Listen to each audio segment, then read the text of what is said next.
Shalom adik-adik, selamat hari Minggu. Baiklah adik-adik, ibadah hari Minggu persekutuan teruna kita pada pagi hari ini akan segera kita mulai. Kita bersaat teduh sejenak. Baiklah, kita akan masuk dalam ibadah kita pada pagi hari ini dengan menyanyi dari Kidung Jemaat 17, Tuhan Allah hadir pada saat ini dan apa yang berikutnya.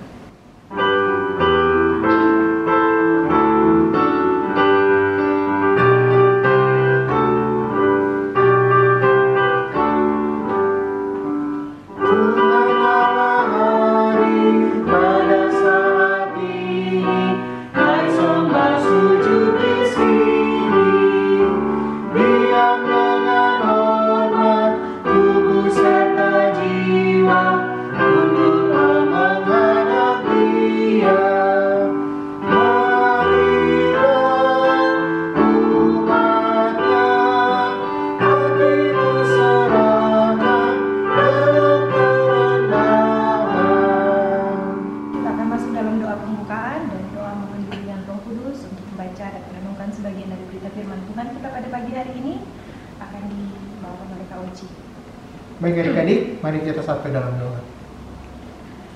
Bapa yang baik, Bapa yang kudus, Bapa yang kami sembah melalui anakmu Yesus Kristus, Tuhan dan Juru Selamat kami. Kembali lagi kami datang menghadap hadirat-Mu Bapa. Kami mengucap syukur atas segala berkat yang masih Engkau berikan kepada kami sampai di pagi hari ini. Bapa, kami juga mengucap syukur dan berterima kasih walaupun kami berada di rumah kami masing-masing, tapi kami masih dapat memuji dan memuliakan nama-Mu.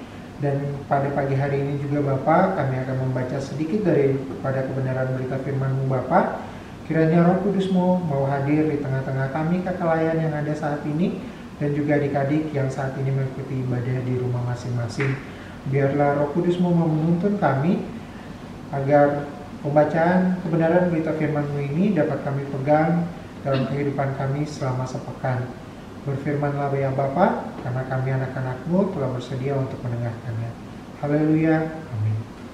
Baiklah adik-adik, kita akan menyambut firman Tuhan kita pada pagi hari ini dengan menyanyi dari Kidung Jemaat 383, Sungguh indah kabar mulia, hai percayalah dan apa yang berikutnya.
Pembacaan Alkitab kita pada minggu hari ini terambil dari kitab 1 Korintus. Kitab 1 Korintus pasal 11 ayatnya yang ke-17 sampai ayatnya yang ke-23. Kak Fitri dan Kak Yosi akan membacanya secara berbalas-balasan, dan di ayat yang ke-23 akan kami bacakan secara bersama-sama. Kitab 1 Korintus pasal 11 ayat 17 sampai ayatnya yang ke-23 yang menyatakan, dalam peraturan-peraturan yang berikut, aku tidak dapat memuji kamu, sebab pertemuan-pertemuanmu tidak mendatangkan kebaikan, tetapi mendatangkan keburukan. Sebab pertama-tama aku mendengar bahwa apabila kamu berkumpul sebagai jemaat, ada perpecahan di antara kamu, dan hal itu sedikit banyak aku percaya. Sebab di antara kamu harus ada perpecahan, supaya nyata nanti siapakah di antara kamu yang tahan uji. Apabila kamu berkumpul, kamu bukanlah berkumpul untuk makan perjamuan Tuhan. Sebab pada perjamuan itu, tiap-tiap orang memakan dahulu makanannya sendiri, sehingga yang seorang lapar dan yang lain mabuk. Apakah kamu tidak mempunyai rumah sendiri untuk makan dan minum? Atau maukah kamu menghinakan jemaat Allah dan memalukan orang-orang yang tidak mempunyai apa-apa? Apakah yang kukatakan kepada kamu memuji kamu? Dalam hal ini aku tidak memuji. Sebab apa yang telah kuteruskan kepadamu telah aku terima dari Tuhan, yaitu bahwa Tuhan Yesus pada malam waktu ia diserahkan mengambil roti. Demikian pembacaan Alkitab kita. Untuk firman Tuhannya, kelas Eka akan disampaikan oleh Kak Mary dan kelas Dwi akan disampaikan oleh Kak Dianti.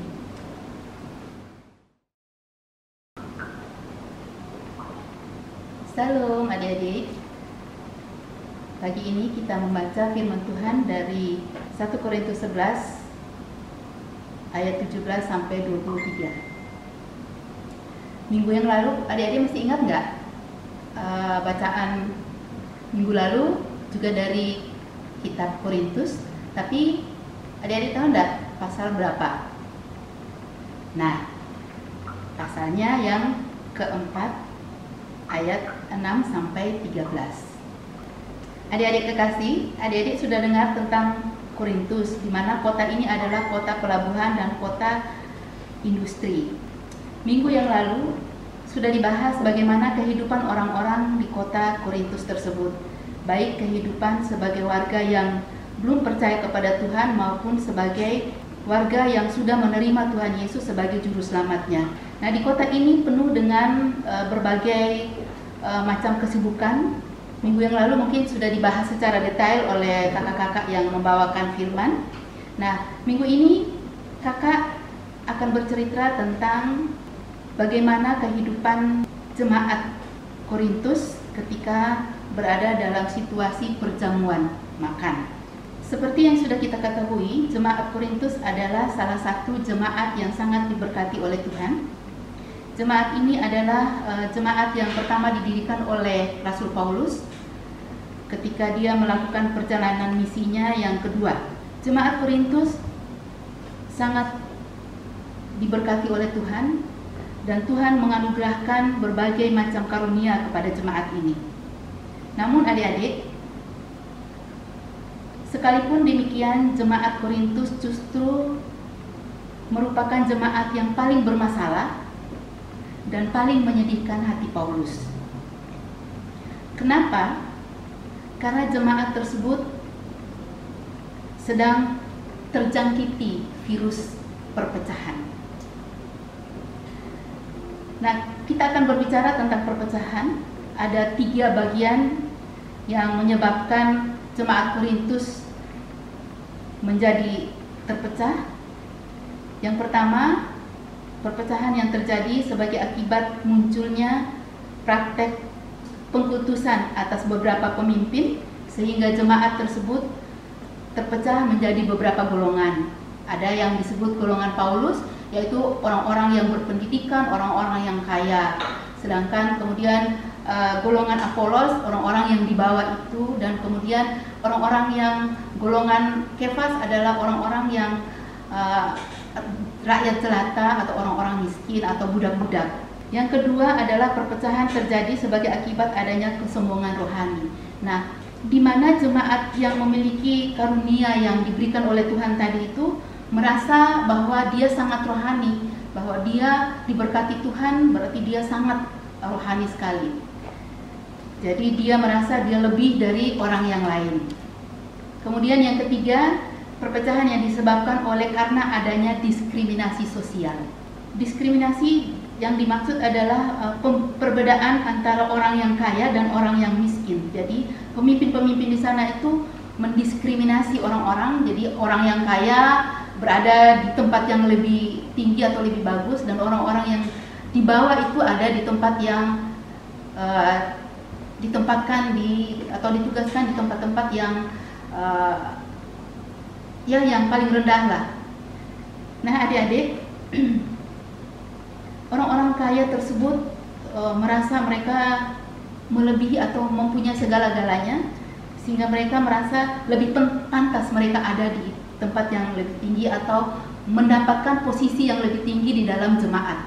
Nah, adik-adik yang kekasih, yang terakhir dan yang ketiga inilah, perpecahan yang ketiga inilah yang menjadi masalah, yang jadi sorotan bagi Paulus. Kenapa demikian? Karena dari bacaan kita tadi ini dikatakan bahwa ada perpecahan masalah perjamuan makan. Dari teks ini kita melihat bahwa perpecahan yang disebabkan karena diskriminasi sosial justru terjadi pada saat jemaat Korintus berkumpul bersama untuk makan perjamuan. Perjamuan yang terdapat dalam bacaan kita di gereja mula-mula selain tradisi atau kebiasaan yang juga bermakna untuk mengikat persekutuan kita sebagai anak-anak Allah untuk bersama-sama menikmati anugerah Tuhan, yaitu keselamatan atas dosa melalui pengorbanan Yesus Kristus di atas kayu salib. Tujuan utama persekutuan bukanlah untuk sekedar networking atau mencari keuntungan semata. Mungkin saja karena persekutuan kita akhirnya merasa lebih sulit karena kita diajar untuk saling menanggung beban satu sama yang lain, saling menghibur dan memahami kesulitan orang lain. Mungkin saja kita merasa sakit karena ada teman-teman yang peduli terhadap kita, yang menegur kita tentang kesalahan kita atau perbuatan kita yang tidak baik di mata Tuhan. Dan terlebih lagi, persekutuan Kristen begitu berharga karena kehadiran Kristus, yang adalah harta terbesar bagi kita, yang olehnya kita rela menanggung penghinaan karena kita telah mendapatkan identitas yang sejati sebagai keluarga kerajaan Allah. Ada 3 hal yang harus kita lakukan untuk membangun persekutuan yang baik dari firman Tuhan, dari bacaan kita, dan juga secara kontekstual dengan apa yang sedang kita alami saat ini, yaitu pandemi COVID-19, yang secara khusus dalam hidup kita sebagai bagian dari tubuh Kristus di tengah persekutuan Teruna GPIB Maranatha. Yang pertama, memiliki sikap hidup bersama atau keharmonisan dalam jemaat. Adik-adik yang kekasih, apakah kita sudah hidup bersama dalam persekutuan jemaat kita di tempat ini? Kehidupan bersama ini dalam jemaat harus benar-benar nyata di antara anggota-anggota tubuh Kristus atau kita semua, itu sebagai tanda dan bentuk kita telah dibangun bersama Allah. Untuk membangun kebersamaan dalam satu persekutuan jemaat atau tubuh Kristus dapat kita terapkan dengan sikap saling memperhatikan, mendoakan, mendorong, serta melindungi satu dengan yang lain. Melengkapi ayat yang tadi kita sudah baca, adik-adik bisa membaca dari 1 Korintus 12 ayat 12 sampai 31 dan Efesus 4 ayat 1 dan 6. Tidak saling memfitnah, tidak saling menjelekkan, tidak saling menjatuhkan, dan tidak saling meremehkan, tetapi selalu ada kesatuan roh, kesatuan hati, satu tujuan. Tidak boleh ada perpecahan di dalam jemaat. Bila kita renungkan keberadaan gereja di tempat kita beribadah, di mana kita biasa bersekutu bersama, ternyata masing-masing kita memiliki perbedaan atau latar belakang yang begitu berbeda, yaitu keluarga kita berbeda, warna kulit kita berbeda, pendidikan kita berbeda, profesi kita berbeda, dan juga hobi atau kesenangan kita berbeda. Namun, kita bisa berkumpul dan dipersatukan dalam satu ikatan keluarga kerajaan Allah. tugas kita adalah mempertahankan persatuan dan kesatuan di antara jemaat agar gereja tetap menjadi tempat yang hangat bagi jemaatnya. Hal itu akan terwujud apabila setiap warga jemaat memiliki kesadaran akan dirinya dan memiliki sikap hidup bersama.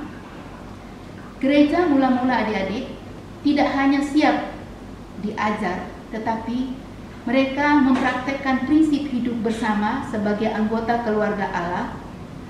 Adik-adik bisa membaca dalam Kisah Para Rasul 2 ayat 44 sampai 47.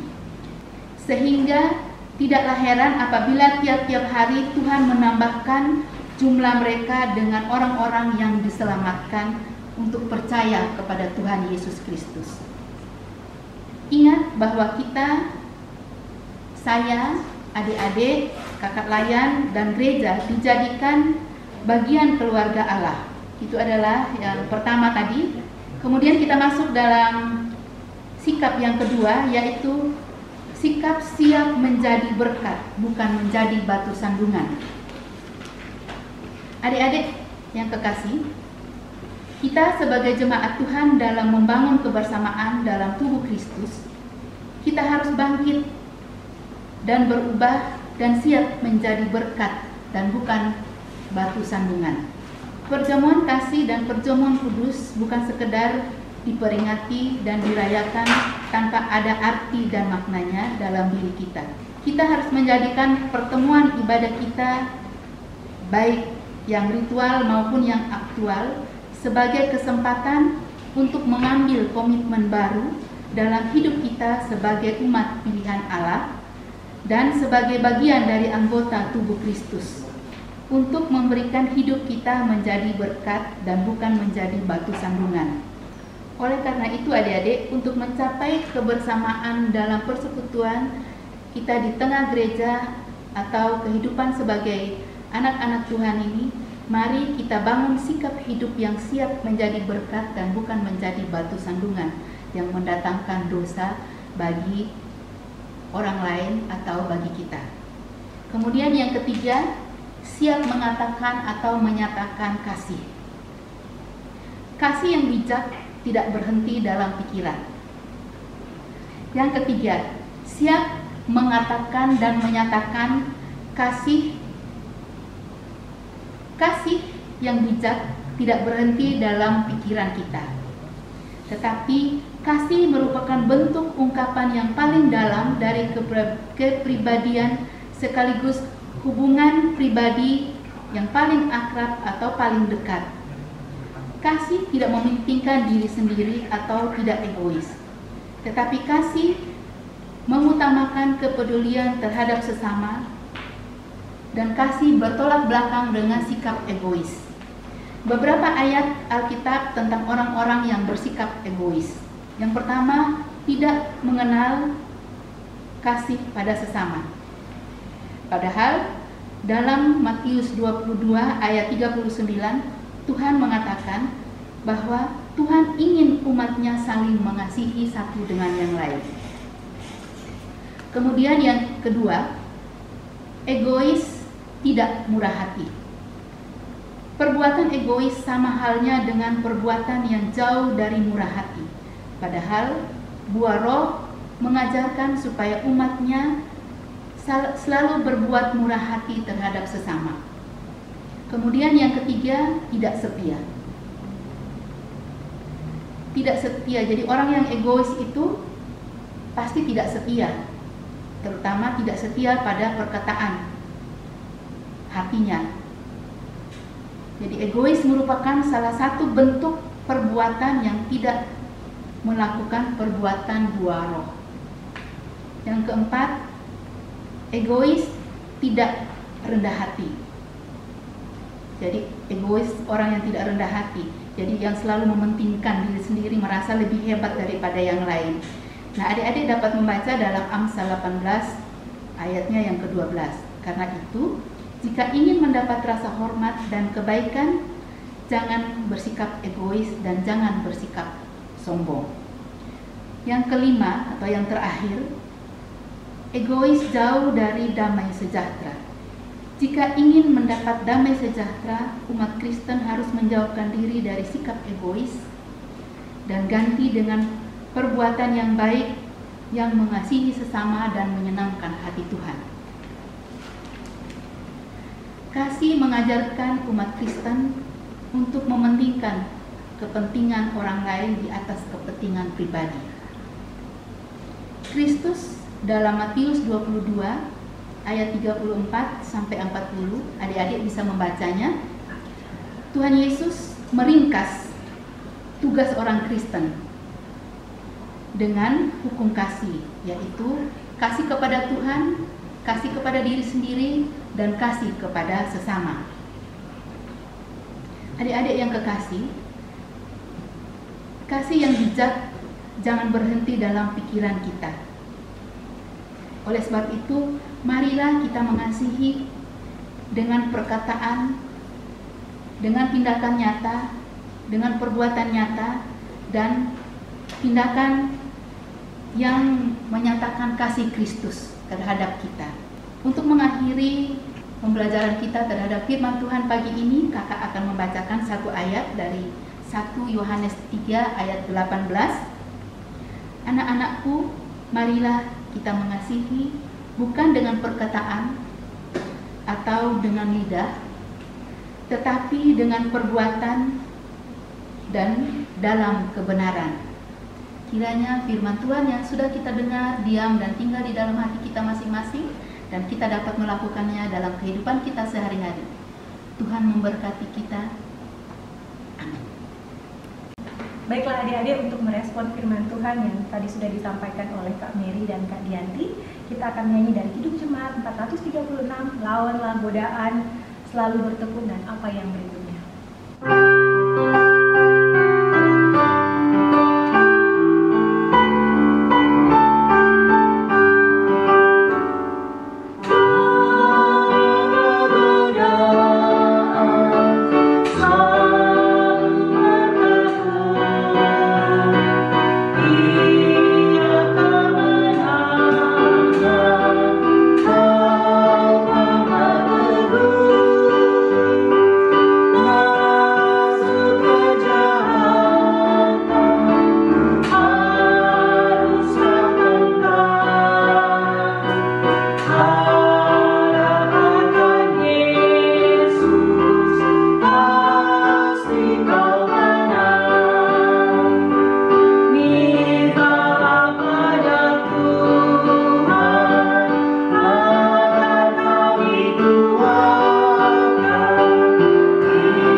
Doa syafaat kita pada pagi hari ini akan dibawa oleh Kak Dianti.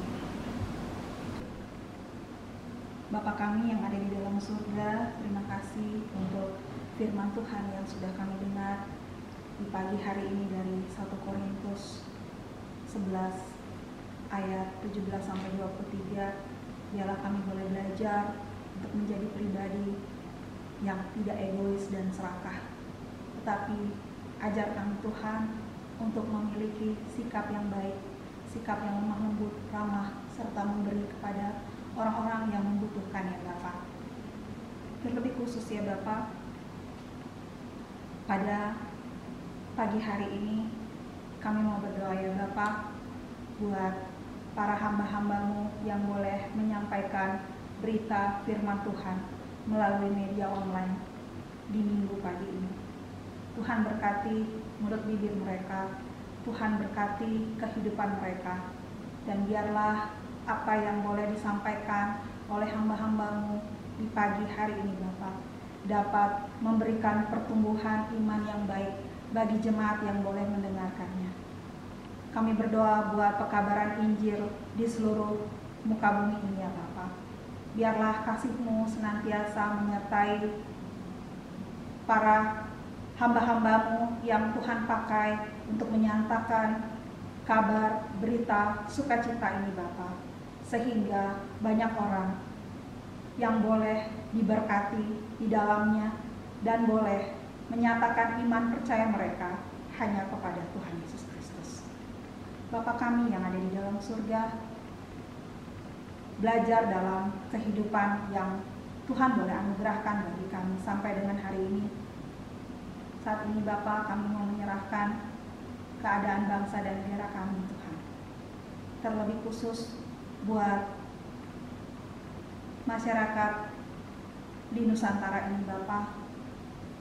Dengan adanya virus corona COVID-19 ini, Bapa, kami sebagai anak-anak-Mu yang tersebar di seluruh pelosok Nusantara ini, Bapa, dari Sabang sampai Merauke, sangat prihatin ya Bapa, melihat kondisi yang semakin hari berita-beritanya semakin buruk.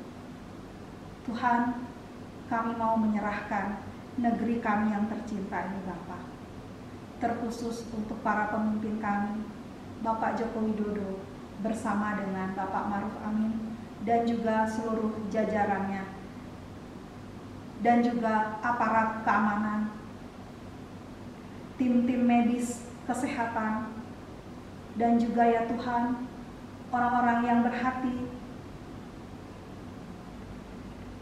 baik ya Bapa, yang bermurah hati untuk menolong sesamanya yang terkena musibah pandemi ini, Bapa.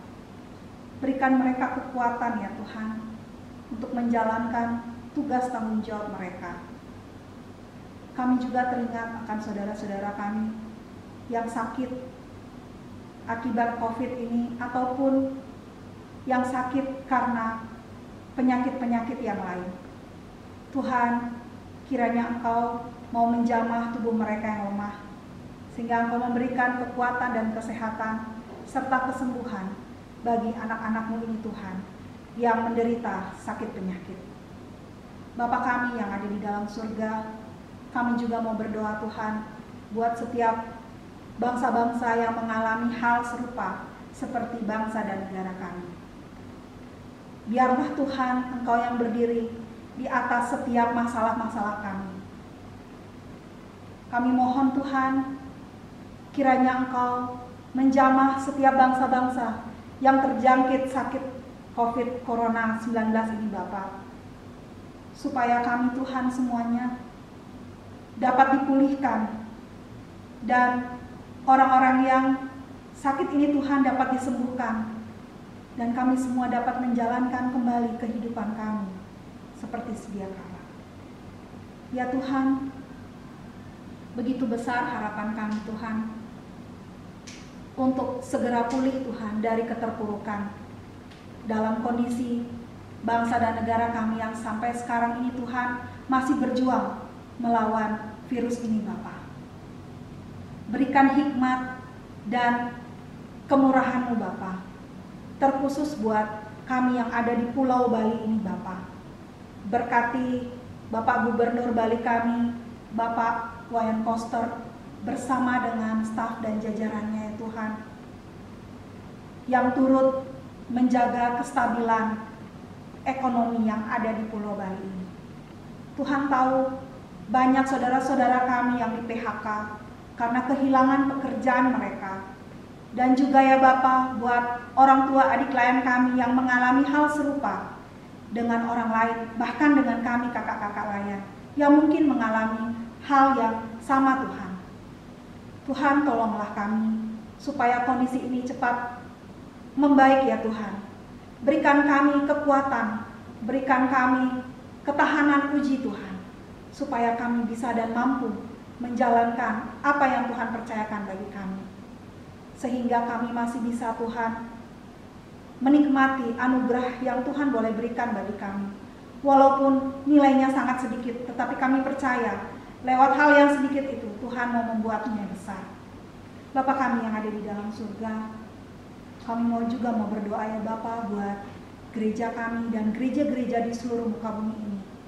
Tuhan berkatilah misi, visi, dan pekabaran Injil yang boleh disampaikan oleh hamba-hamba-Mu Tuhan.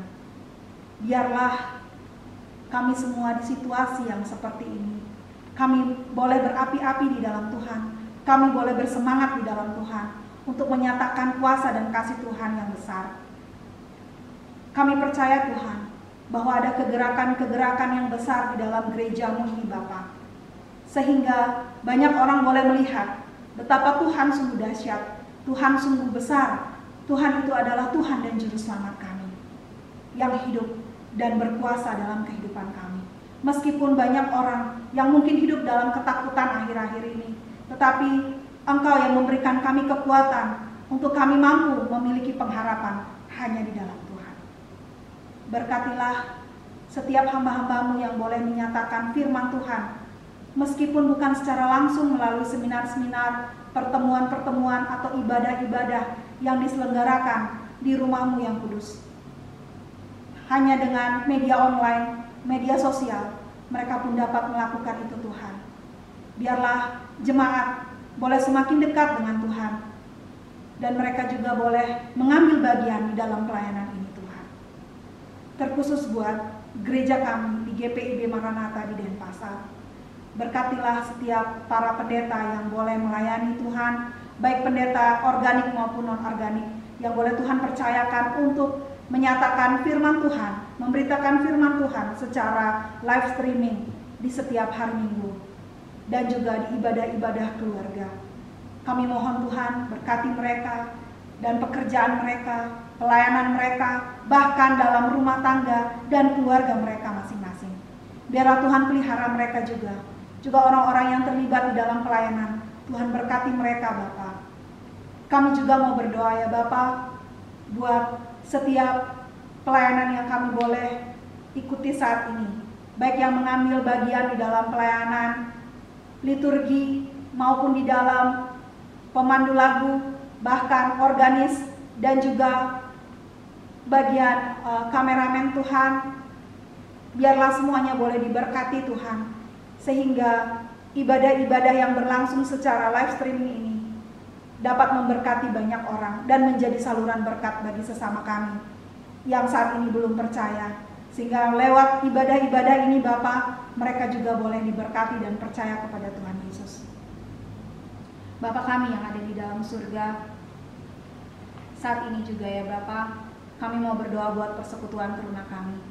Kami berdoa buat adik-adik layan kami yang saat ini mereka berada di rumah masing-masing, beribadah di rumah dengan mengikuti program live streaming ini Tuhan, di dalam bahan pengajaran kelas EK maupun kelas UI. Berkati mereka dan orang tua mereka, cukupkan setiap kebutuhan adik-adik layan kami.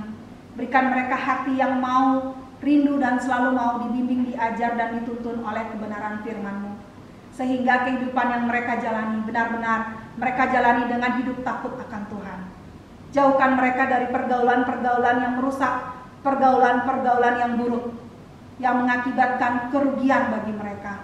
Tetapi biarlah mereka Tuhan boleh memberikan diri mereka untuk mau dibentuk, diajar melalui pembinaan-pembinaan yang ada, supaya mereka Tuhan dapat tetap terpelihara di dalam kegiatan mereka sehari-hari bersama dengan keluarga mereka masing-masing, supaya mereka juga mampu menjadi teruna-teruni yang boleh menjadi teladan bagi sesama mereka. Ajar mereka Tuhan untuk menjadi teruna-teruni yang mau memberikan diri mereka untuk mau dibentuk dan peduli terhadap sesama mereka. Terima kasih Bapa, kami serahkan mereka dan keluarga mereka, bahkan orang tua mereka Tuhan, di dalam tugas pekerjaan dan pelayanan mereka masing-masing, sehingga kasih Tuhan juga boleh senantiasa berada di tengah-tengah keluarga mereka. Bapa kami yang ada di dalam surga, kami juga menyerahkan saudara-saudara kami yang saat ini mungkin dalam kondisi yang terpuruk, sakit penyakit, atau bahkan mereka yang terhilang Tuhan dari sanak keluarga mereka. Tuhan, kasihani mereka. Apapun yang Engkau perbuat lewat kehidupan kami, berkatilah kehidupan mereka juga. Biarlah Tuhan, banyak orang-orang ini juga dipelihara dan terpelihara oleh tangan-tangan yang baik, yang boleh mau memberikan sumbangan kepada mereka dan memelihara mereka Tuhan, seperti Tuhan memelihara dan mencukupkan setiap kebutuhan kami anak-anak-Mu. Begitu besar dan banyaknya kerinduan kami, untuk berdoa buat banyak hal, tetapi biarlah semuanya Engkau sempurnakan di dalam nama anak-Mu Yesus Kristus Tuhan kami, yang telah mengajar kami berdoa. Bapa kami yang di surga, dikuduskanlah nama-Mu, datanglah kerajaan-Mu. Jadilah kehendak-Mu di bumi seperti di surga. Berikanlah kami pada hari ini makanan kami yang secukupnya, dan ampunilah kami akan kesalahan kami, seperti kami juga mengampuni orang yang bersalah kepada kami. Dan janganlah membawa kami ke dalam pencobaan, tetapi lepaskanlah kami daripada yang jahat. Karena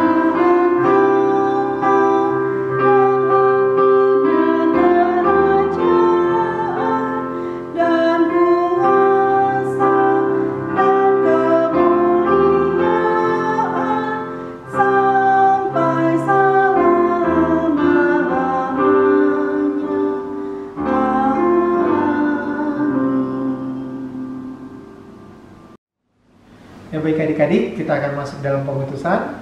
Sebelumnya kita akan menyanyi dari Kidung Jemaat 424, Yesus menginginkan daku bersinar baginya, dan yang seterusnya.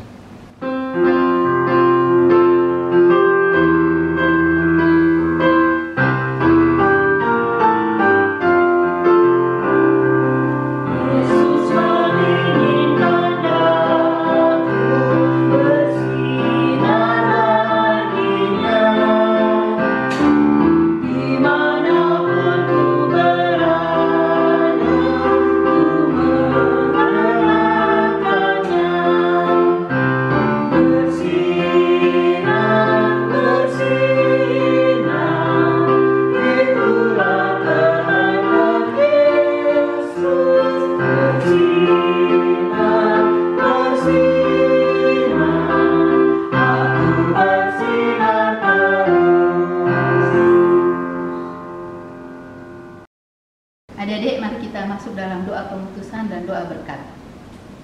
Bapa yang di surga, Bapa yang kami sembah di dalam Tuhan kami Yesus Kristus, Tuhan dan Juru Selamat kami. Terima kasih ya Tuhan, Engkau sudah pimpin kami dalam ibadah kami dari awal, pertengahan, sampai selesai. Ya Bapa yang dalam surga, kiranya Engkau memberkati apa yang sudah kami bicarakan tadi ya Tuhan, sehingga boleh berkenan di hadapan hadirat-Mu. Ya Bapa yang dalam surga, kiranya Engkau mau pimpin kami dalam hari-hari berikutnya. Arahkanlah hati dan pikiranmu kepada Tuhan, serta terimalah berkat-Nya. Kasih karunia Tuhan Yesus Kristus dan kasih Allah Bapa dan persekutuan Roh Kudus menyertai kita sekalian dari sekarang sampai selama-lamanya. Amin. Baiklah adik-adik, demikian ibadah hari Minggu Persekutuan Teruna kita pada pagi hari ini. Kita kakak-kakak layan akan menyanyikan Mars Pelkat Persekutuan Teruna untuk adik-adik di rumah.